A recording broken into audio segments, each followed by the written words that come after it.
My oudste seun Henry het nou die dag 'n vraag aan my gevra wat so baie mense oorwonder. Wat is die belangrikste vir Christene? Kersfees, Jesus se geboorte of Paasfees, Jesus se kruisiging?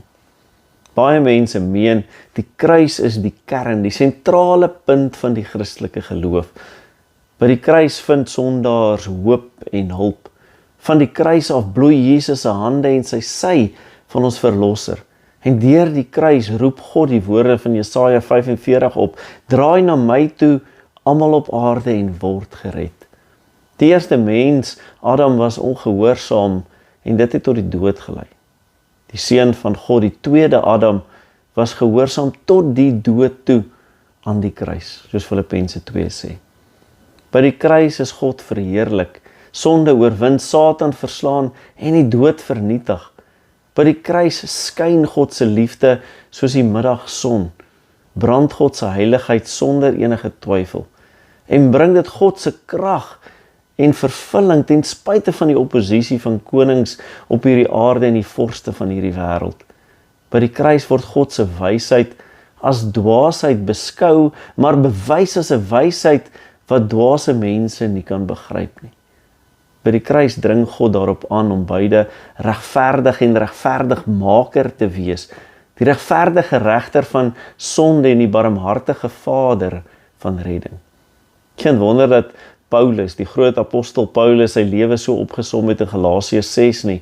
Mag dit ver van my af wees om op iets anders te roem as net die kruis van ons Here Jesus Christus. Na 'n soortgelyke verduideliking was Henry se antwoord eenvoudig. Sonder Jesus se geboorte sou die kruisiging en die opstanding nie kon wees nie. Johannes som sy hele evangelie op in hoofstuk 20 vers 31. Maar hierdie dinge is geskrywe sodat julle kan glo dat Jesus Christus is, die Seun van God, en sodat julle deur te glo die lewe kan hê in sy naam. Die waarheid is eintlik, beide die krib en die kruis speel 'n kritiese rol in God se plan vir sy kinders.